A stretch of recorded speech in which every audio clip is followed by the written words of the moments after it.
Barrie's population is expected to double by 2051, and the city's master plan identifies the infrastructure needed to support this growth. The Corporate Asset Management Department provides input into the master plan about maintaining the existing infrastructure and building new one. The city has 17 full-time staff working to monitor more than 4 billion worth of core infrastructure, including water, wastewater, transportation, and stormwater assets. Associate Director of Corporate Asset Management, Kelly Oakley, gave a presentation to the council about the work her department does.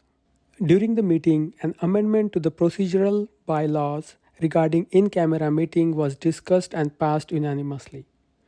The amendment prohibits council members from communicating by electronic means such as messaging, emailing, or using recording devices unless explicitly permitted by the mayor or clerk. Follow the timestamps in the description to jump to the relevant part of the video.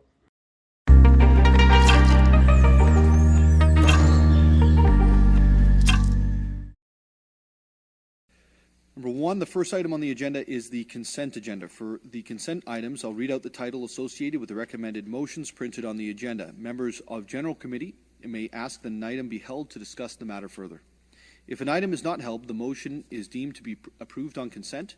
No further discussion of the item will take place at General Committee, and the item will go forward to City Council for consideration on December the 14th. Staff report regarding Country Lane, no parking anytime, Ward 9. Expropriation, Yonge Street Row expansion, Mapleview to Lockhart. Hold, please.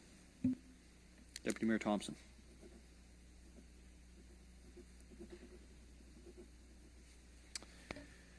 Procedural bylaw changes. Hold, Hold, please. please. Ooh. We're both at I it. think this means we have to have a duel to see who gets to. Hold, please. Councillor Harvey.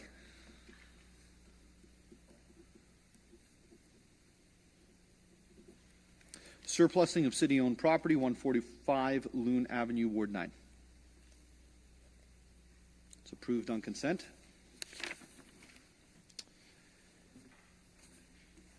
Items for discussion, 2022 community donation, Honeyfield Communities, Inc. It's approved on consent. Pending list update. It's approved on consent. Downtown Barrie Business Association, BIA Board of Directors, appointments. That is approved on consent.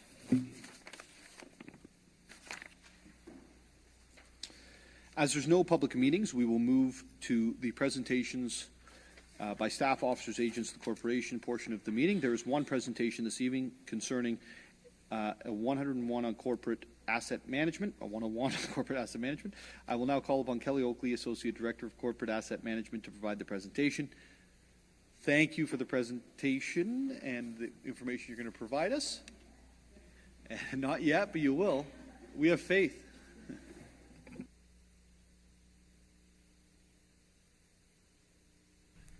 Got it. Is it on? Okay, thank you. Good evening, members of General Committee. Thank you for the opportunity to make this presentation this evening. I appreciate the opportunity to talk about my department, Corporate Asset Management, most commonly known as CAM. Tonight we're going to talk about, I gotta figure it. Tonight we're going to talk a little bit about the structure of my team, a little bit about what asset management is and why we do it, some of the more specific applications of asset management like infrastructure renewal planning, planning for growth, and planning for fleets. So let's get started. We are a small but mighty team. We have 17 full-time staff in CAM. We have no duplicate positions, so that means everybody on my team has their own unique job. We work on a broad range of things, from strategic asset management planning for the whole corporation to really specific program implementation around infrastructure and fleet. Looking to the future and using data to inform our decisions is at the heart of what we do. Through their daily work, staff in CAM are working on your new strategic goal of update and improve infrastructure. So what is asset management and why do we do it? Well, asset management plans can tell council basic information like what we own, what condition it's in, what it's worth. We can also do more sophisticated analysis around risks, how much we should be investing versus how much we actually are. When we're proactive and consider everything from operations and maintenance costs, renewal, and growth needs, we can look to the future and anticipate challenges. Armed with this information, staff and council can make decisions about where to invest tax dollars to maintain service levels. CAM leads the development of asset management plans for all assets. Some of those we do the detailed planning for, as I mentioned, infrastructure and fleet. And other times we work with departments across the corporation to do asset management plans for the assets that they manage. As a city, we do asset management planning because it's a really good idea. It's a common sense approach. But there is also provincial regulation, OREG 588, that requires us to do certain types of asset management planning by certain milestones. So far, we've been compliant and have met all of the milestones laid out for us. We have a strategic asset management policy. We have asset management plans for what the province defines as core infrastructure, so water, wastewater, transportation, and stormwater assets. And we're currently working on our asset management plans for facilities, recreation, and fleet assets. You've probably heard about the infrastructure gap. Simply put, the infrastructure gap is the difference between what we need to invest and what we actually invest. The city provides many services. Some are visible, roads and rec centers. Some are tucked away, you don't see them, like wastewater treatment and water mains. And some, hopefully, you'll never need to use in your lifetime, like calling the fire department. But all of those services rely on assets. And if we don't invest enough to support those assets, our residents will feel that impact as a service reduction.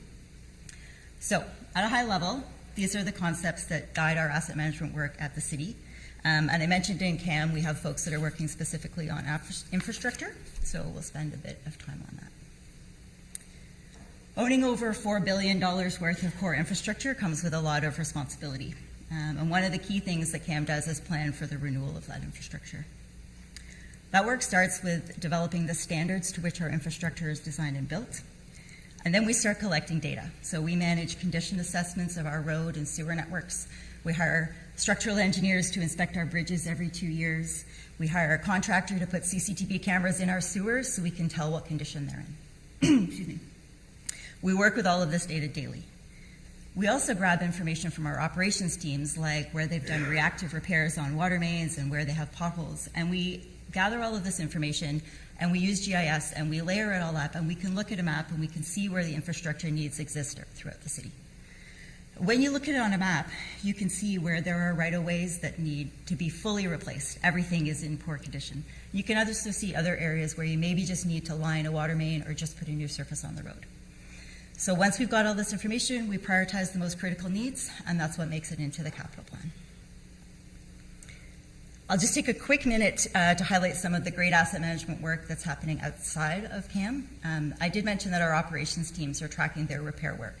And so they use computerized maintenance management systems, or CMMS, to plan their work, but also to track the reactive repairs that they do. The graphs on this page, I know you won't be able to see the detail, but the top graph is a comparison of the service requests that our operations department received between 21 and 22. The bottom graph shows the water main breaks over the last decade. So you can imagine that staff could use this information, they could look at trends, and they could start to plan the work that they have to do next year and into the future. They could start to look at the resources they need, and then we can share that information with you, council, when you're making decisions, particularly at budget time. Another area that we're doing really excellent asset management work in at the city is in pavement management. Every 4 years or so, the city completes a pavement condition assessment of our whole road network. Pavement condition is measured using PCI, or Pavement Condition Index, and a score of 100 is considered brand new, perfect pavement. The city's roads have an average pavement condition index of 77, so that's actually considered good condition. And again, I know the font at the bottom is a little bit small, but the bottom bar on the bottom graph is the city's pavement condition range, and the one above is the national average. So you can actually see that the city's roads are in pretty good condition, in fact better than the national average. The key to keeping those roads in good condition is to be proactive. The city's road resurfacing program does just that by targeting roads that are just beginning to show signs of deterioration and replacing the asphalt surface with a new layer that stops the water from getting it in into the layers below and stops further deterioration from occurring. We know that for every dollar we invest proactively, we can defer more costly reconstruction. And this is sort of just like good practice you probably do at home. We compare this to fixing the roof on your house, changing the oil in your car. All that said, the city does have some roads in poor condition. We have a plan to address those also. So almost all of the roads that are currently in poor and very poor condition, and that's the red and orange, the bottom bar that you see, almost all of them will be reconstructed or repaired through the city's capital plan. Before I move on, I'll just give you a little plug, our link here to our pavement management page on barrie.ca. We've done a lot of work the last few years with our communications team, and there's some great information there. So if you'd like to learn more, feel free to check it out. And if you would like to chat with me about it, that's cool too. You can give me a call. We can talk about pavement all day. It's exciting. So you all know that the city is growing, and our population is planned to double by 2051. CAM staff manage the infrastructure standards for how all of that new infrastructure will be built, and we also do the engineering master plans. That's the engineering analysis that determines where roads need to be widened, where pipes need to be made bigger, where treatment plant capacity needs to be added. And once the master plan identifies all of that infrastructure that's needed to support greenfield growth and intensification, the projects are prioritized and delivered through the city's capital plan. The master plans also feed into the city's development charges study, which, as you know, is a tool by which we collect some of the money to pay for growth projects. And one of the really important tools that we use to develop master plans and have available to us afterwards are our engineering models. So they're electronic representations of the infrastructure that exists in real life. They can help us identify how large a pipe needs to be, what areas of the city might be flood prone. They can help us determine whether the fire department will have enough flow when they plug their hoses into a fire hydrant. So just like renewal planning work, planning for growth also relies on tools and data. We take that data, we plug it into asset management plans so that, again, when we're looking at the financial needs of the whole community, we're considering operations, maintenance, growth, and renewal. And just like we collect and analyze data for infrastructure, staff and CAM are also doing this for the city's fleet, with the exception of the transit buses, which are looked after by Mr. Forsyth's group in transit and parking. We work with departments across the city to determine what their fleet needs are, collaborate with purchasing to purchase the fleet, and then we work closely with their fleet operations team and Mr. Friery's group because they look after the vehicles once they're in service. A major initiative for our fleet strategy team in 2023 is to replace our fleet management software. We want a tool that will help us collect data more quickly in a more automated fashion, provide additional analytics and reporting capability, and just generally give us more confidence in the work that we're doing. And the other really important work that our city fleet team is doing in 2023 is continuing to work on our plan to convert the city's fleet to alternative fuels. There are some supply chain issues lingering from the height of the pandemic, and that could impact our ability to implement the conversion. We also know that some of our fleet needs are very heavy duty, and there just aren't EV vehicles on the market to now allow our frontline staff to do their jobs effectively. So the conversion will take time, but we can get started. And anytime there is an EV option available, we'll try to purchase it.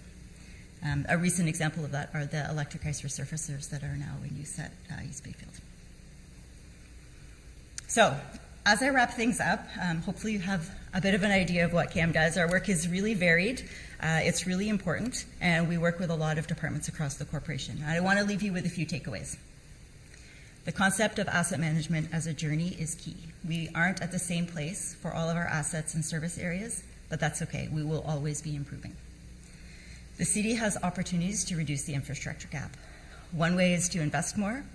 Another way is to optimize our spending. Instead of waiting for assets to fail, we can invest in them before they fail and be proactive. Staff use tools and technology to plan for the future, whether that be long-term growth planning or whether that's maintenance activities and decisions on a day-to-day basis. And lastly, All across the city, staff in all departments are all doing asset management all the time, even if they don't call it that. And also you as council will be making asset management decisions and be a key part of the city's asset management journey going forward. In fact, as a council, you set one of your strategic goals as supporting services while keeping taxes low, and that's an asset management goal as well. That brings me to the end of my presentation. I'd be happy to take any questions that you have. Thank you for the presentation this evening. And I'll open it up for questions. Councillor Harvey? Yeah, thank you, Mayor Nuttall, and thank you, Ms. Oakley, for your presentation. Just curious, because obviously one of our top complaints is always roads and speeding and different things like that. When it comes to the yearly inspection of the roads, how is that done? Is that a visual inspection, or is there use of technology to be able to map that out? Through you, Mayor Nuttall, to Councillor Harvey. So about every 4 years, we hire a contractor to do an automated inspection. They have a van that's outfitted with lasers and sensors, and they measure a variety of defects in the pavement. They can drive almost at speed, although they do it during low traffic times. They do it off-peak. And they probably drive the city in a couple of days and collect all of that information. They process it, and then we receive it back in a file that we can use in our asset management software and in our GIS tools. Great. Just a follow-up, if I could. In the presentation, it mentioned about a yearly, unless I saw something, I thought it was done on a yearly basis also. Through you, Mayor Nuttall, to Councillor Harvey, we typically do the pavement condition assessment every 4 years. We do have a software tool that allows us to theoretically adjust the values based on the roads we know we've reconstructed and improved the condition and what we expect the deterioration of other roads will have looked like. So we do that annually. I think I also did mention that annually we look at, we have a sewer inspection program. Okay, great. And just for curiosity, this technology, while it's going around mapping the roads and stuff, am I safe in assuming that that software would then identify like potholes and different things too? Through you, Mayor Nuttall, to Councillor Harvey, absolutely. It measures, I'll forget the full list of defects, but various types of cracks, rutting, raveling, defects that you would see visually in the pavement, as well as things that it picks up or about, you know, the aggregate sizes and the asphalt cement that remains, and it's quite detailed. We're actually planning to do the next assessment in 2023. We haven't procured the contractor yet, but my hope is that once we have them on board and we know when they're going to be in town, we can set up a bit of a show and tell. And in the past, the contractor we've had has actually parked their van in the back parking lot of City Hall for an hour in the afternoon and allowed people to come by and kind of check out the technology. So if that happens, we'll definitely let you know. Great, thanks. I won't ask you any more asphalt questions. I'm sure you could probably have a conversation all day with Deputy Mayor Thompson, though, about this. Thank you. Thank you, Councillor Harvey. Councillor Kungl. Thank you, Mayor Nuttall, and thank you, Ms. Oakley.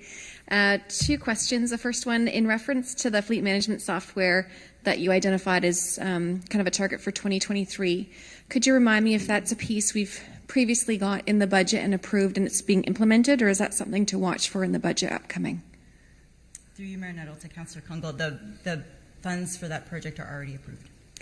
Thank you. And then my other comment is more broader, hitting on the pieces that you manage from kind of a surveillance to then assessment of priority and whatnot. Is there a relationship with resident engagement when we talk about, leveraging our Barrie app to report potholes or concerns with road conditions and the day-to-day maintenance and ongoing?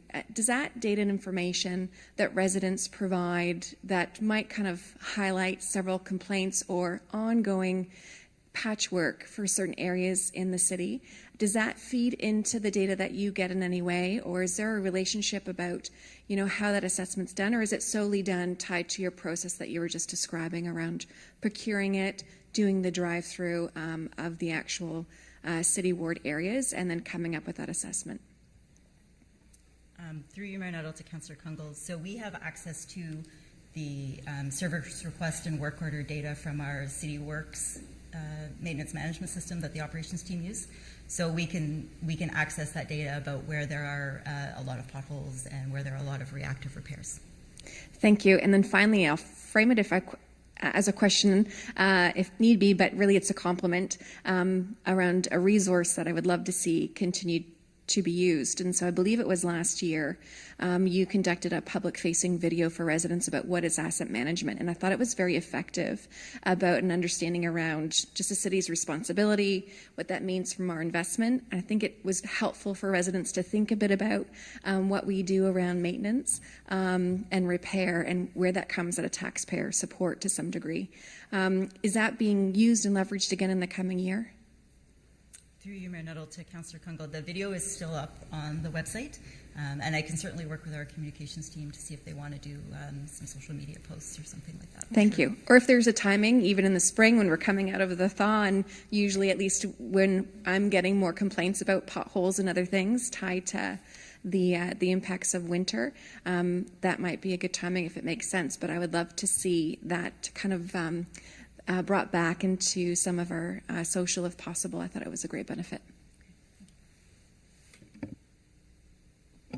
Thank you, Councillor Kungle. And Deputy Mayor Thompson. Thank you. Mayor Nuttall, through you to Ms. Oakley. Thanks for the presentation. So, one question. Very poor 4% of our roads, poor 9%, so 13 that really need to be looked at. Do you find they're all in concentrated areas? And the follow-up question would be, how fast do you think the investment we're making will get to some of these areas? Like, if I ask council, every one of them has the worst roads, and they'll try to bump it up, so I would like to hear it come from you. Through you, Mayor Nuttall, to Deputy Mayor Thompson. The map actually that I have on my wall that's color-coded by pavement condition does show that there are a variety of road conditions in all wards, but they are typically concentrated in some of the older areas. In terms of how quickly we will get to them, not all 12 or 13% are included in the city's capital plan, but a large number of them are. A follow-up. So very poor and poor would consist of a recon, where base and not a shave and pave? Through you, Mayor Nuttall, to Deputy Mayor Ward. Excuse me, to Deputy Mayor Thompson.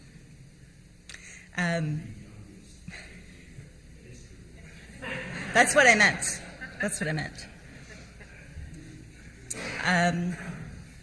I'm sorry, can you repeat the question? I'm all confused now. Yes, reconstruction. What they really need is full reconstruction. What we may end up doing to some of them is doing an overlay to improve the surface for a short period of time until we can actually come back and do the full work that we need, which is probably a full reconstruction, not just of the pavement, but also of the subsurface infrastructure. So, you know, we've got old water mains and sewers underneath. So we fill potholes with cold mix on a regular basis, which is an ongoing thing because it doesn't adhere, and it's just kind of like the hole's full of water, we throw cold mix in. Have we ever looked at like a patch master to a more of a permanent pothole repair? Because I know in my ward, if there's a fair sized pothole and it's filled within, you know, the standard level of service, that a couple weeks later it's then a pothole again because the cold mix just comes out. Have we ever looked at actually going to hot mix and doing a little bit of a better, it is a little bit upfront cost, but in the long run it's probably a better fix that we would probably be able to get through the spring thaw and stuff? Has that ever been a consideration? Through you, Mayor Nuttall, to Deputy Mayor Thompson. I don't want to speak for Mr. Friery. His team definitely handles the potholes and the maintenance repairs on roads. We did used to have a patch master tool. I don't know whether it's still in service and still available. And I know that there are challenges with getting hot mix, during the winter months when the asphalt plants are closed. But I'm not sure if Mr. Friery's on the line. If we can definitely get back to you with more information if you'd like. My last question is how we do like a resurfacing of the roads.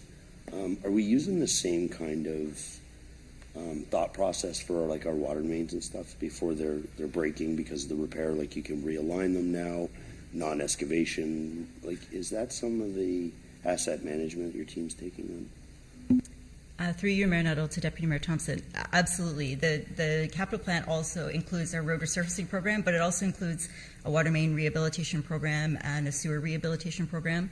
And where possible, we do look to line those pipes as opposed to digging a trench and ruining the road.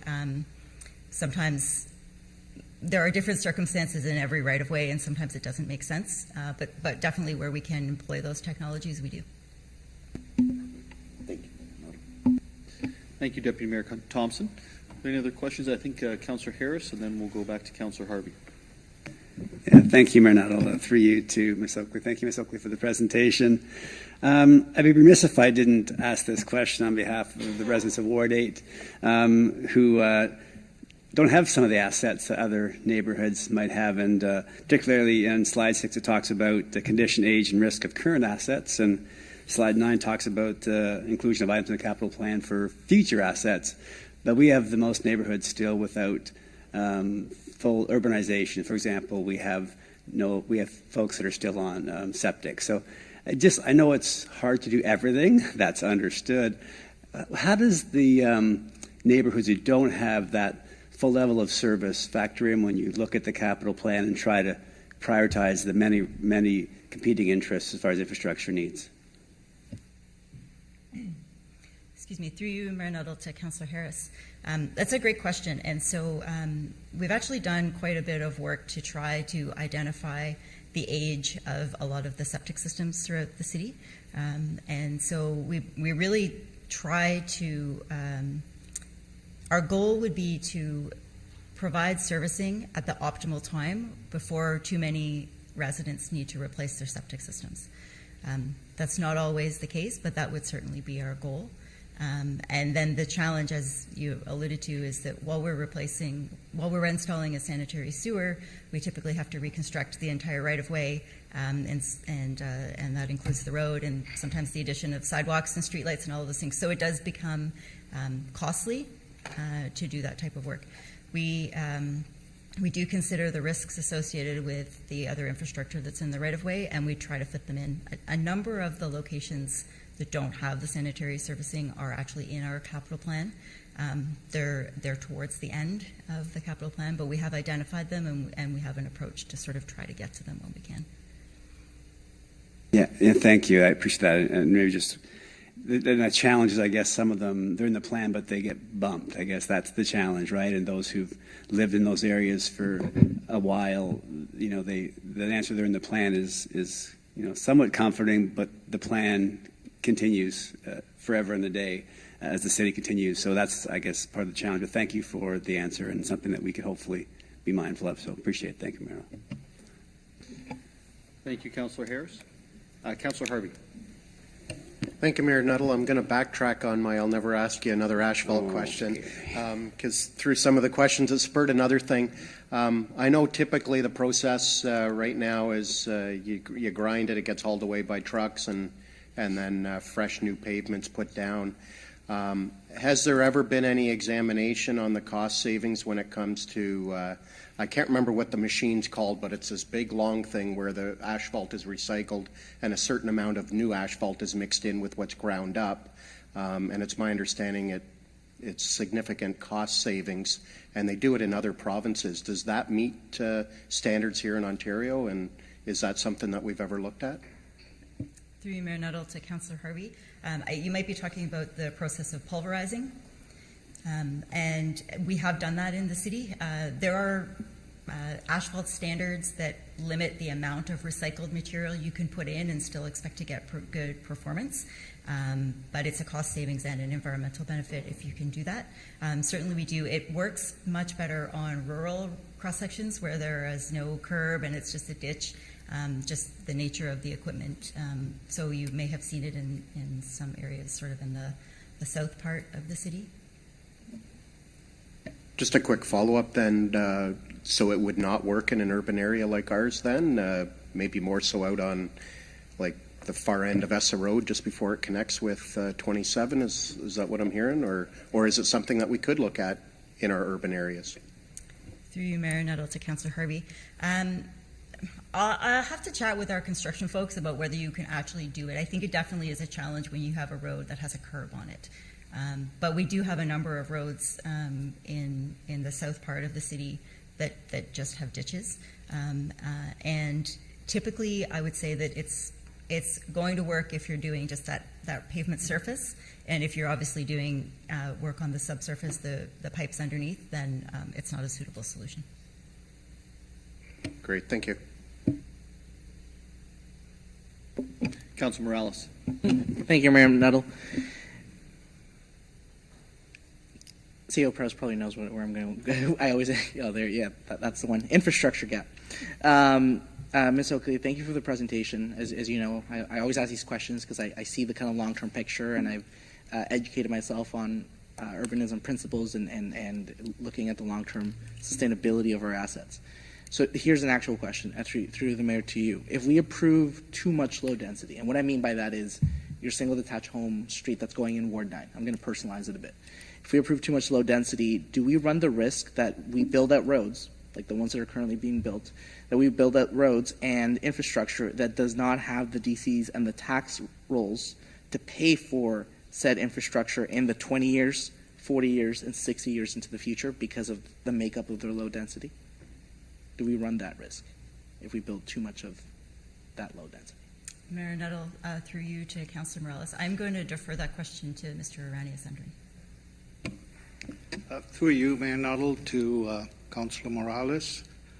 If you look at a development, there is infrastructure that is right in front of it, right in the frontage, and then there is the rest of the infrastructure that is spread across the city, right? So if you're looking at the infrastructure gap, yes, the renewal costs of the infrastructure that's right within the frontage, right, the costs associated with that would be less for more intense development.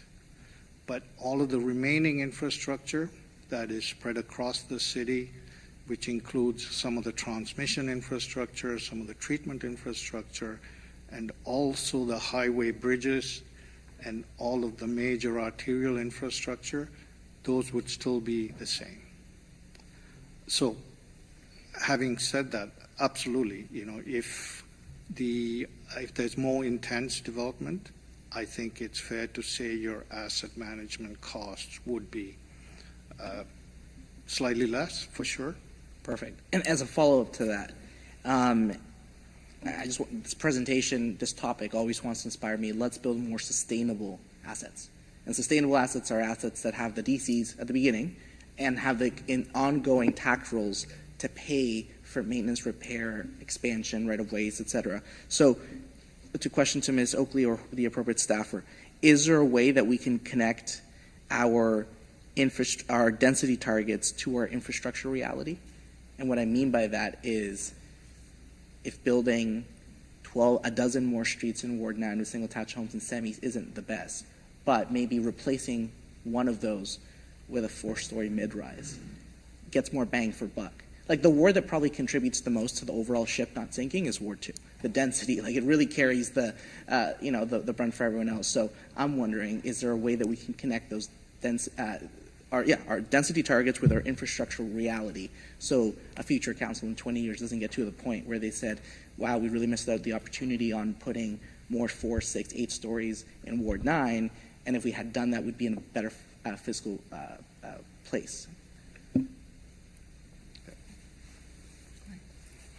Through you, Mayor Nuttall, to Councillor Morales. I think keeping in mind our overall process for planning the development and then planning the infrastructure to service the development, I would say that happens naturally as part of the process. When planning, when Ms. Banfield's team comes up with the official plan and the associated development designations, I think all those factors are taken into account, And even the whole purpose of intensification takes that into account. Okay, thank you for your time. Okay. Are there any other questions?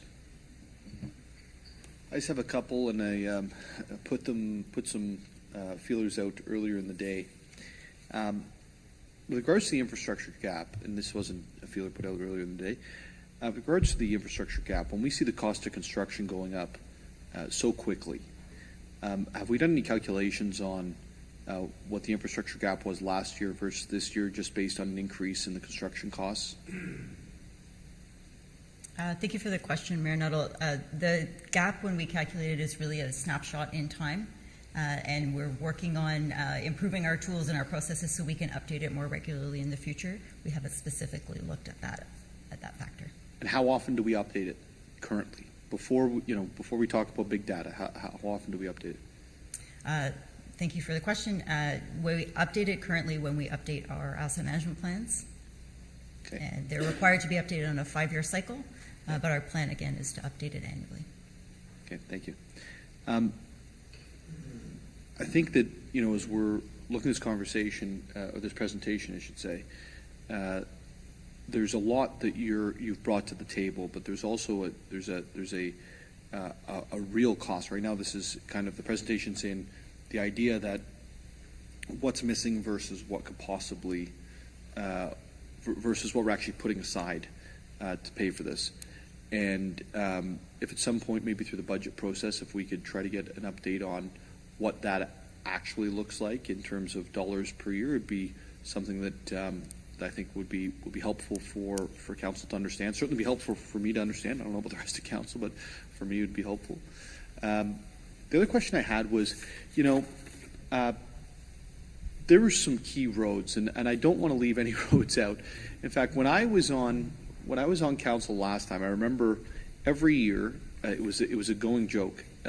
Gunn Street, which I now live on, and now I get to live through the construction that didn't happen 15 years ago, was going to be completed. And it was the worst road in the city, and we talked about it around the table. I remember Mayor Lehman saying, Gunn Street, Gunn Street, Gunn Street. And, there are those streets in the city, and Gunn is not a main road, so I can understand why it got pushed back and back and back, and it makes sense. But we've, Wellington, Grove, Duckworth, parts been completed, parts left unfinished. Bayview, Little, and I think it's a little unfair for me to be using exact, examples, because we can always find the low points. But are those the roads that you would consider being in that 13% of poor or very poor, or is there things that we're not seeing that are going into those ratings?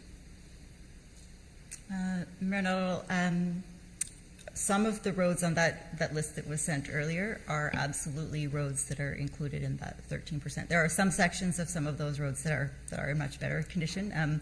Obviously, it varies as you travel through. But no, I think the roads that you imagine in your wards that are in very poor are those ones. I don't think that we would disagree on what those are. Thank you. Councillor Hamilton. Sorry, just one last question. So 13% now of poor and really poor, or very poor, whatever the term was.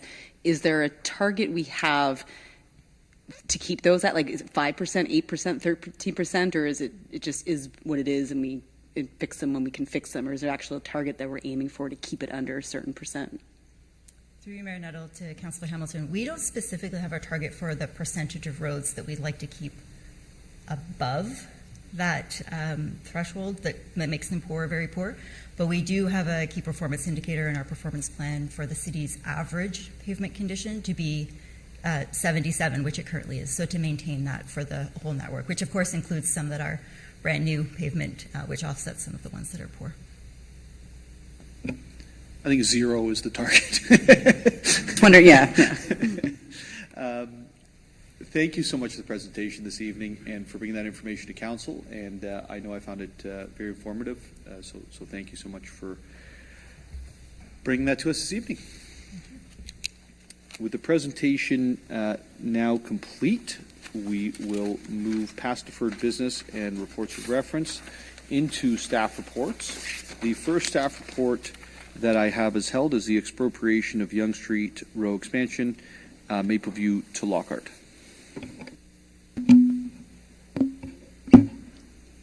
Thank you, Mayor Nuttall. I'll put the motion on the floor as printed, and I held this item because Mayor Nuttall has a question. Thank you so much, Deputy Mayor Thompson. My question is with regards to paragraph 10 in the staff report, and I'll just read it out. Through evaluation of impacts to the physical natural, social, economic, and cultural environments, as well as comments and responses received from the public consultation, the preferred design alternative selected for Yonge Street from Mapleview Drive East to Prince William Way included 4 through lanes, a 2-way left turn lane, or raised concrete separator median barrier within a varying right-of-way with a multi-use pathway on the west side and concrete sidewalk on the east side. My question I guess I'll start with CAO Prowse here, is with regards to Prince William Way, is that going down Lockhart over to Prince William Way, or is Prince William Way going to be coming right up through to Yonge Street?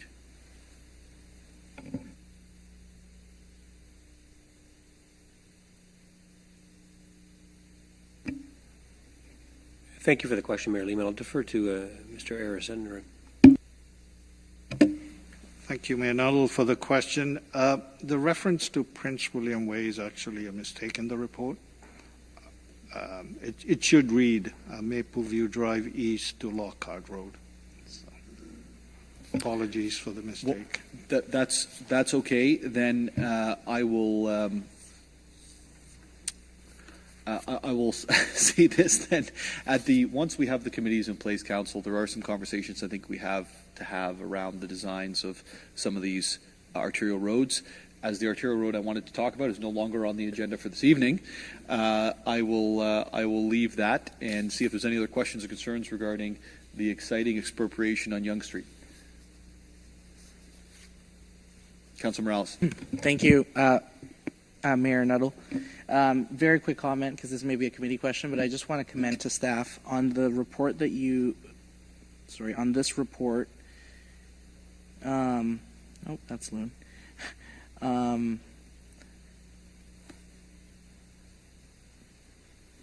Appendix B of this report. I really want to commend staff. The proposed, I know this is conceptual, but the multi-use pathway that you guys are proposing on Appendix B for the Yonge Street cross-section.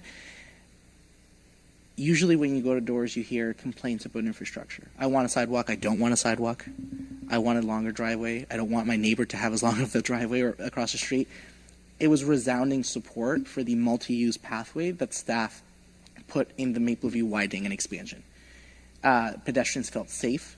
Mothers, fathers doing a 5 a.m. run felt safer on Mapleview because it's wide. There's never going to be a situation where somebody has to move because you have oncoming traffic you have another pedestrian on Mapleview. But if you do, there's enough diameter that it's safe. And from an infrastructure perspective, because we love assets, it's better to have one multi-use pathway instead of having 2 sidewalks on 2 different sides. So I just want to provide some quick but very strong support that has been well received in the Mapleview. And if this progresses, I know this is going to take years on Yonge Street, having a multi-use pathway on one side, if I had to vote, would definitely be better than having 2 sidewalks on 2 sides. So I know the committees would be an appropriate time to get into the minutia of this, but I think it was important for staff to hear this because we're kind of anointing them to move forward on this, Mayor Nuttall. Thank you for bringing that up, Councilor Morales. Just quickly through to members of staff. With regards to the expropriation, when we're talking about some of these items, are these things taken into consideration in advance of the expropriation, like the technical on the expropriation? So we're not going back to them again to expropriate more land for additional? Mayor Nuttall, that's correct. When we do the expropriation plans, they're based on final design, and we take as much land as we need, and we plan to do it once. Thank you. Wonderful. With no other questions, I believe, or concerns, we'll proceed to a vote on the matter. Those in favor on my right and on my left. It is approved unanimously. We'll now move to the procedural bylaw changes. Councillor Harvey. Thank you, Mayor Nuttall. I'll put the item on the floor as printed. Before I bring an amendment forward, I'd just like to commend you for being proactive on bringing this measure forward. As I can see by reading the staff report, this was initiated by some conversation with yourself and the clerk. Obviously, keeping our in-camera meetings the way they should be, confidential and as secure as possible, is paramount, especially as our world is constantly changing. So is our technology, and nowadays it would be so easy to have a meeting that you believe is totally secure not being as secure as you believe, and that's why I really do support you in moving forward with this change in our bylaws when it comes to the no cell phones. But then in looking at it, like I had mentioned, technology's changed, and it's ever changing. And it's not just cell phones, because when you start looking at the other devices that we have, whether it's our iPads, potentially people have Apple Watches on. There's now recording devices that are so small you'd never even know that they're on, or you could even have something that looks like a brooch, and in fact it's a recording device. So that's the reason behind my my amendment, and it reads to delete paragraph B and replace it with that during in-camera sessions, members of council shall not message, email, or communicate by electronic means or use any device that records audio or video with anyone unless explicitly permitted by the mayor and or the clerk at the time. Thank you, Councillor Harvey, for the amendment. Would you like to speak to it any further? Or? Sure. Again, it just really comes down to ensuring that our in-camera meetings are as secure as possible, especially when it comes to the use of technology. Most of our in-camera discussions are typically based off of a confidential piece of paper that we're provided to by the clerk's office. Very seldom have I found in my previous term a need to be using an electronic device during those discussions. I think I can only remember one time where I started Googling something because of the nature of the discussion that came up. So this amendment makes things a little bit tighter, but it also does afford that opportunity when yourself or the clerk can provide those members permission to be able to use that technology when need be, or heaven forbid there's an emergency and somebody needs a phone near them just because they might get an emergency call. So it tightens things up, but it also keeps the door open so that way things can be dealt with appropriately as you see fit. Thank you. Are there any questions or comments from members of committee? Councillor Morales. Thank you. Mayor Nuttall, through you to move the motion. Would this amendment then restrict iPad use? Through you, Mayor Nuttall, to Councillor Morales. Yes, it would restrict iPad use. However, in those times when an iPad would be required, then either the mayor or the clerk would be able to provide permission for members to use an iPad if required. The thing to keep in mind here, an iPad is actually no different than your iPhone. It just doesn't have that phone app onto it. However, there are so many other apps on there that you could install, whether it's used for messaging or making phone calls, that it really just opens up the door. And like I said before, over my previous term, I can only remember one time where I really had the need to start Googling something as a result of the discussion that was going on during an in-camera meeting. But again, it still leaves the door open that the mayor or the clerk could permit it if need be. Okay, perfect. Thank you, Councillor Harvey. And Mayor Nuttall, the only reason I asked this question is soon I was considering talking to staff about maybe introducing a motion to look at ways to handle our in-camera information that we consume through secure digital ways. So right now we get yellow piece of paper. There's great benefits to that. There's also liabilities about especially when you get reports that are 12, 50 pages multiplied by 11 members of council, and you have that maybe every 3-4 weeks you have something like that. So that's a lot of data management. So from a security perspective, and I'm not putting anything on the floor, I was going towards that. There's lots of things that Adobe and some other websites do that are very secure.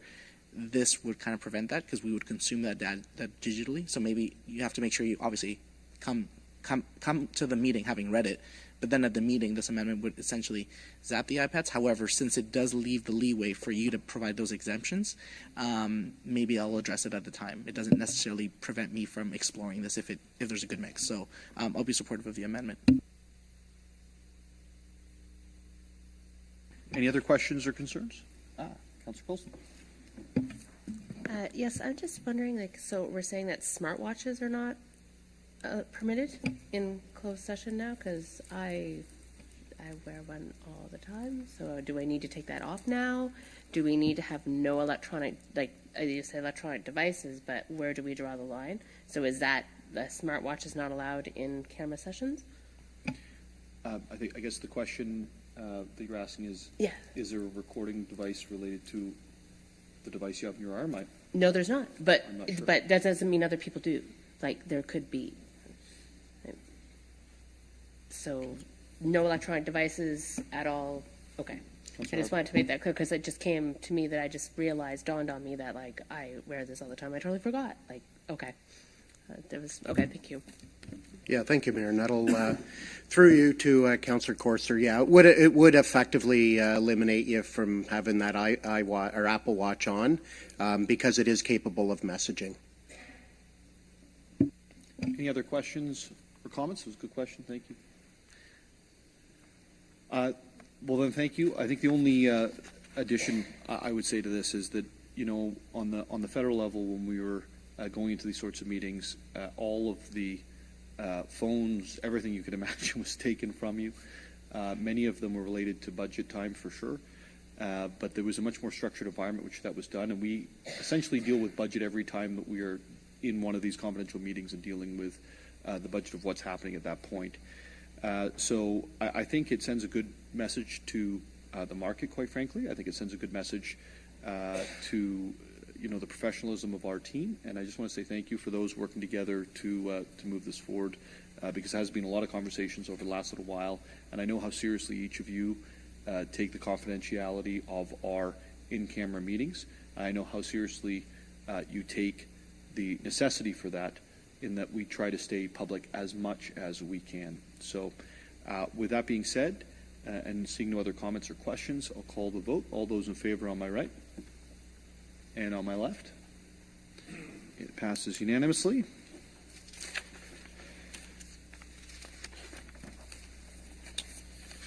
So with that, we are now to inquiries. We are at the main motion as amended. All those in favor on my right? Oh, sorry. Councillor Morales? There's a question. Councillor Hamilton. Councillor Hamilton. Sorry, can I ask a question? Just in relation to another aspect of the motion, the first part here about formalizing matters related to items for discussion. I'm just wondering, so if discussion items are being moved to reference committees as opposed to coming to general committee, is there a way that we can dedicate a portion of the website to post all items for discussion so that we can track them and they're available in a transparent manner? Through you, Mayor Nuttall, to Councillor Hamilton. So the items for discussion would be posted with the agenda. So that's when they would be posted publicly. This process starts 10 days in advance of the agenda being published. There was some concerns last term with some items being brought forward without members of council being able to ask questions of staff prior to them being put on the agenda. So it allows us in my office to work with staff and other departments to ensure that the wording is appropriate for the agenda and it encompasses exactly what a member of council may be looking for. So, but they will be publicly available on the agendas. That's where we publicize our items for discussion. Okay. I guess maybe just for ease of reference and ease of accessibility, making it available to the public. I just didn't know if maybe having it on the website would be an easier mechanism. But so, Councillor Hamilton, it is on the website. So Oh, what it happens- is, but just on yes. the agendas, right? There's not like an inventory of discussion items captured in that way. You have to go to each agenda item and look at each discussion item that's been raised within each reference committee. Well, it actually would be on the agenda for the meeting of the reference committee, then it would be on the agenda for the meeting of the general committee, then it would be on the agenda of the meeting of the city council committee, and it would be on the agenda if there was a separate bylaw time as well. Okay, so at some point, all of them will be funneled into one agenda. To I'm just general saying. committee, yeah. Okay, a general committee. Okay. Councillor Morales. Very quick question through Mayor Nuttall to the clerk. One of the things that I've noticed Toronto has done really well is when they have, I believe, council meetings, specifically council meetings, they have a timer digitally. So if there's a speaker in person, if there's a speaker coming in through Zoom, because we're making deputations more accessible, the timer is there. So whatever time is 5 minutes, and then the chair of the time says your time starts now, and then there's no disputes. Keeping meetings going. Also, the establishing, because we're always impartial, but establishing the fact that no, this deputy didn't get 10 more seconds, and the previous deputy didn't get 10 less seconds. Do we need an amendment to these procedural proposed changes, Ms. Cook, or could a timer be incorporated in a similar fashion as the City of Toronto? Through you, Mayor Nuttall, to Councillor Morales. No, an amendment's not required to the report. We can work with IT on instituting some electronic mechanism for a timer. Just noting that the 5-minute deputation timeline only applies to those deputations at council and or a reference committee. Perfect. Sounds good. Any other questions or comments? Just to follow up with the agenda and tracking the documents. To be clear, those documents will be linked and updated across all platforms, all different the agendas and everything at the same time. So there will be no 2, 3, 4 different versions of one document. They'll all be put together as a whole, I'm assuming. Yes. Okay. Thank you. Ms. James Reed. Thank you, Mayor Nuttall. Through you to Councillor Corser. I'm wondering if there's a little bit of confusion on the different lists that you're talking about. So if you're talking about the pending list, that is not something that's on our website, but anything that has come forward in a proposal in terms of coming to a reference committee, going to general committee, going to council, is on our website through Legistar. And I do understand that it is sometimes a little bit cumbersome, that platform, but when you go through there, you can sort by the date and the committee, but there isn't a consolidated list that says here's all of the items that council's dealt with that we make publicly available. I do understand that. I was concerned was that all documents were updated, as you were talking about, as a process through the different committees and different groups, that the documents always updated as it is all linked together. That was so. Yes, I do understand that. That is it. Thank you. May I ask, Councillor Corser, if you're asking if they're all updated to one place where it's easily accessible? You still have to search, you still have to look, to Ms. James Reed's point, but it's all in one place that you can go and search whether it's an advisory committee, a reference committee, or general committee or city council. Is that the question? Yes.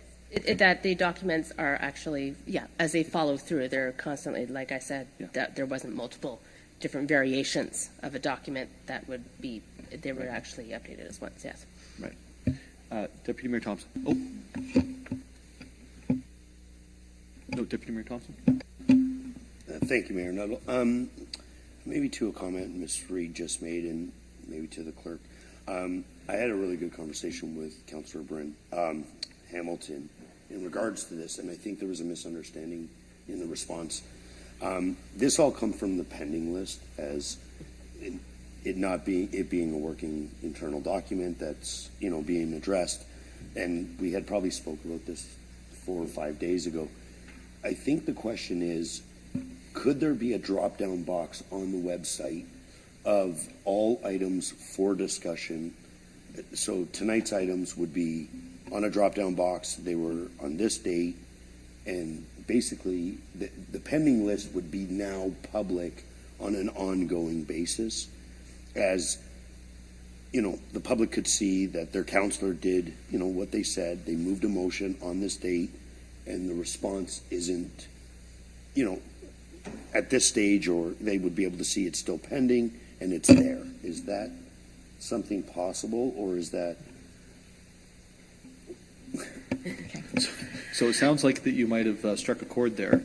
Ms. James Reed or Wendy? Through you, Mayor Nuttall, to, I guess it would be Deputy Mayor Thompson. I almost said Ward, sorry. Staff, we could work on a list and having a drop-down list on the website. I would suggest that we don't put items for discussion on the list until after council approves them, because otherwise we will have multiple documents to remember to update. So I think we would just put the final item as it's approved by council. We could identify if it's still pending or not, but we wouldn't have the detail on the website that's in the staff working documents. We could put some minor details on it, but I would not, the staff working document is a staff working document, and we don't generally release those publicly. Thank you, Madam Clerk. Ms. James Reed? Thank you, Mayor Nuttall. I was just going to add that one thing to note that, we can do anything on the website, but one thing to note is that the pending list, as we are discussing it, is not just items for discussion, right? The pending list is any motion that council passes that directs staff to do something. So if you wanted, I think we just maybe need a little bit of direction. If you want just the items for discussion that you want on the list, or any direction that you pass as a council that is coming back to staff, if you want that in a consolidated list. Deputy Mayor Thompson? Through you, Mayor Nuttall. I think the item for discussion, as has already been stated, we have agendas, they're all printed, and I think all motions of council are there, readily available.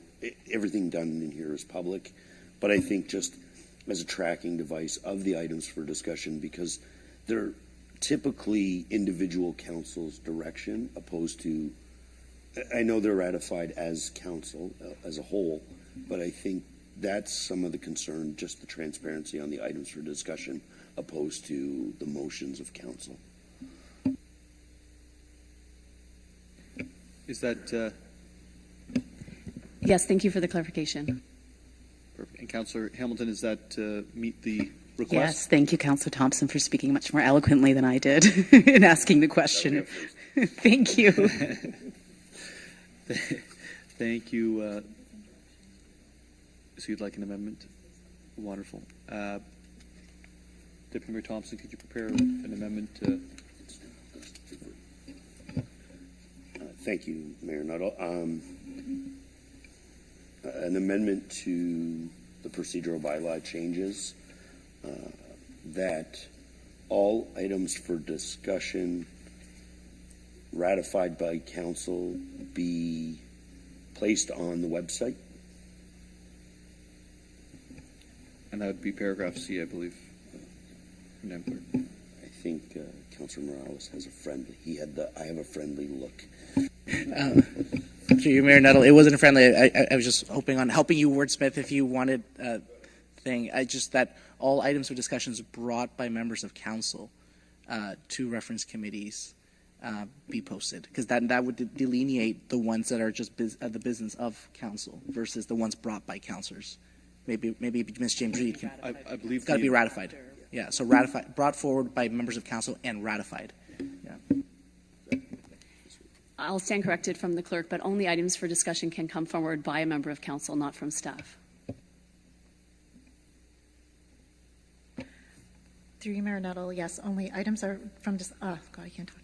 Items for discussion can be brought forward by a member of council. Staff would make any recommendation as part of a staff report. Ms. Cook, were you able to capture in that word salad Yes. what we're looking to do? Yes, Deputy Mayor Thompson, I did. That's my amendment, section C. What the clerk said. Yep. Madam Clerk, could you actually just read that out to us, please? I want to know what I'm voting on before we vote. Okay. just for clarity, I would just say items for discussion that are ratified by City Council be placed on the city's website, on our listing on the city's website. Fantastic. That is an amendment on the floor. With seeing no questions, all those in favor on my right and my left. Another unanimous amendment, setting records here, folks. And we'll now move to the main motion. Any other questions or concerns on the main motion? Seeing none, those in favor on my right and on my left, it passes unanimously.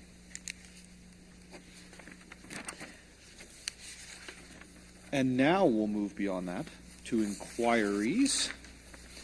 Are there any inquiries on my left and on my right? Next, we have announcements. Any announcements on my right? On my left? Councilor Morales. Thank you, Mayor Nuttall. Just want to announce that I'm hopeful right now. I don't think you're going to cut me off on this one. I'm hopeful the way this meeting went. It is 8:06, and we did amendments. We listened to each other. There was more questions than statements. The mayor's getting into appendixes of future right-of-ways. Like, that's good. Like, we are curious. We're hungry. And this is weird being the most senior. Remember, like, I have not seen this in a while. And I'm hopeful, Mayor Nuttall. I don't want to jinx it. I'm just reaffirming positivity where we're transferring the floor to help wordsmith something. You know, we're having members of council ask each other. And if this is how it's going to be in the next 4 years, I could not think of a better place to be. So that's my announcement, I guess. Thank you, Councilor Morales. Councilor Negussi. Thank you, Mayor Nuttall. Just a short message to announce that Barrie chapter of Amnesty International is holding annual flag raising ceremony in front of City Hall this Friday, December 9 at 10 a.m. Commemorate International Human Rights Day. The flag raising will be followed by a letter signing in the rotunda. Each year, Amnesty International highlights 10 cases and invites all Canadians to write letter or to sign letters written by others. All are welcome to attend. Students from Cordington School as well as general public will be in the attendance. That's all. Thank you. Thank you, Councilor Negussi. Deputy Mayor Thompson? You don't have any. I'm just reading my notes. It tells me to ask you, so I asked you. No announcements. I'll now move on to my own announcements. It's budget time. Taxpayers looking to share what is important can use the Budget Allocator tool, an online tool allowing residents to learn more about the services included in the city's budget and provide feedback on how to spend tax dollars ahead of the 2023 budget deliberations. For more information, please visit buildingbarrie.ca/budget. Recently, it was announced the Canadian Tire Dealers Association are funding the development of the largest Jumpstart inclusive playground to date in partnership with Canadian Tire Jumpstart Charities and the City of Barrie.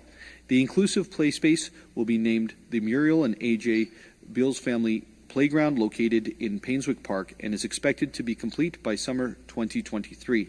For more information, please visit jumpstart.canadiantire.ca. The city invites holiday shoppers to support local downtown Barrie businesses during the month of December by enjoying 2-hour free on-street parking. For more information, please visit barrie.ca/parking. On-street overnight parking restrictions are now in effect until March 31st, 2023. No on-street parking is permitted in the downtown business improvement area between 3 and 6 a.m. and on-city streets between 12:01 and 7 a.m. Restrictions also apply to hybrid parking lots and waterfront parking areas from 12:01 to 5 a.m. For more information, please visit barrie.ca/parking.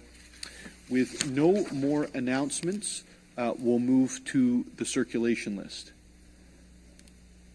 Councilor Negussi. Thank you, Mayor Nuttall. I would like to speak to Memorandum A2 concerning the installation of three-way stop at the intersection of Crawford Street and Patterson Place. This memo notes that a stop sign is not warranted at this location. I understand that the area residents are concerned about traffic speed and safety at this intersection. General Committee approved council strategy priorities for this term of council. These priorities including commitment to improve street safety. So I will work with the staff and council to find alternative improvement safety at this location. So at this time, I support the the information provided by staff at this matter. Thank you. Thank you, Councilor Neguse, and certainly love to see us working together within our strategic plan and moving something more comprehensive around the city. So thank you for bringing that to our attention. Deputy Mayor Thompson. Thank you, Mayor Nuttall. Of the December 7th circulation list, C3, that the correspondence from Kathy Kovach and Barb Mackey, co-chairs of the Allendale Neighborhood Association, regarding the Allendale Neighborhood Association concerning Bill 23 for December 7th, 2022 circulation list, be referred to the committee or appropriate reference committee once established for consideration and discussion. As that is a referral motion, I believe that we need to actually approve that. So those in favor on my right, now on my left. Approved. Thank you. Are there any other items on the circulation list? Seeing none, it appears the business for the evening is complete, and we will now adjourn. Thank you, everybody, for the good work tonight.